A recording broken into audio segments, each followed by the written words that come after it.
തിരുവിതാംകൂർ ദേവസ്വം ബോർഡിന്റെ അധീനതയിലുള്ള കായംകുളം പുതിയിടം മേജർ ശ്രീകൃഷ്ണസ്വാമി മഹാക്ഷേത്രത്തിലെ ദശദിന മഹോത്സവത്തിനോടനുബന്ധിച്ച് പുതിയിടം പടിഞ്ഞാറേക്കര പുതിയിടത്തപ്പൻ സേവാസമിതിയുടെ വകയായി 8ാം ദിന ഉത്സവം നടത്തി. നിരവധി ഭക്തജനങ്ങൾ പങ്കെടുത്തു.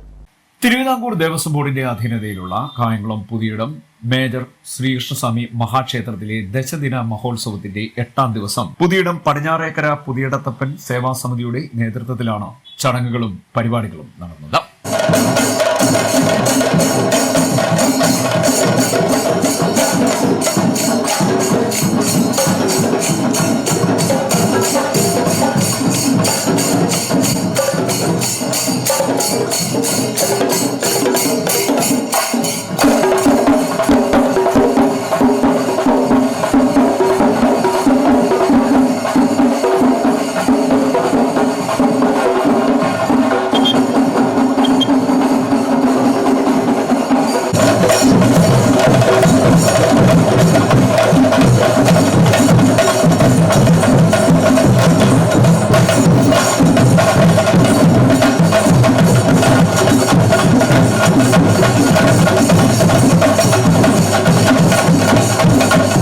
ഹരിനാമ കീർത്തനം, നിർമ്മാല്യ ദർശനം, അഷ്ടാഭിഷേകം, പഞ്ചാമൃതാഭിഷേകം എന്നിവയോടുകൂടി ചടങ്ങുകൾ ആരംഭിച്ചു. തുടർന്ന് അഷ്ടദ്രവ്യ മഹാഗണപതി ഹോമം നടന്നു. ക്ഷേത്രതന്ത്രി തറയിൽ കുഴിക്കാട്ടിലും അഗ്നിശർമ്മൻ നാരായണൻ വാസുദേവൻ നമ്പൂതിരിപ്പാട് മുഖ്യ കാർമ്മികത്വം വഹിച്ചു.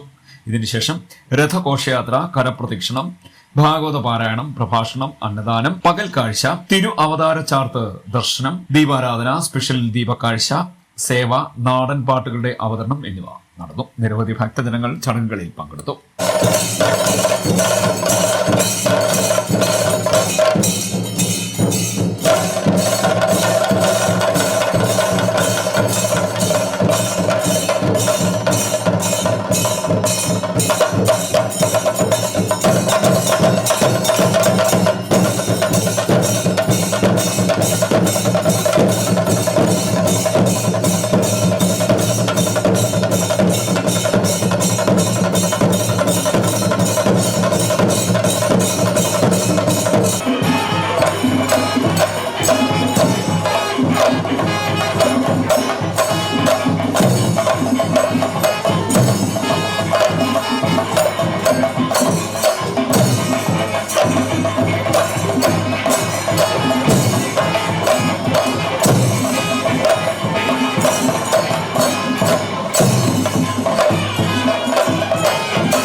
പരിപാടികൾക്ക് പുതിയിടത്തപ്പൻ സേവാസമിതി ഭാരവാഹികളായ P Pradeep Lal, Aritha Babu, Rajendran, Rajan, Saji, Rupesh KR, Sreejith PB, Shymon, Ananthu, Venu, Gokulam, Suresh Babu തുടങ്ങിയവർ നേതൃത്വം നൽകി. ദശദിന മഹോത്സവത്തിൻ്റെ 8ാം ഉത്സവമാണ് ഇവിടെ നടക്കുന്നത്. പുതിയിടം ക്ഷേത്രത്തിലെ പുതിയിടത്തപ്പൻ്റെ ഭക്തരായ കുറേ ആൾക്കാരുടെ കൂട്ടായ്മയാണ് പുതിയിടത്തപ്പൻ സേവാസമിതി.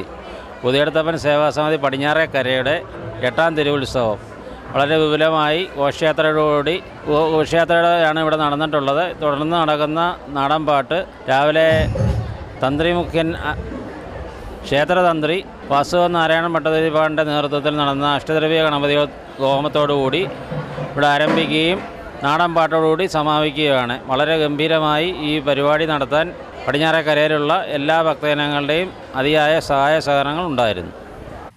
CD net news, Kayamkulam.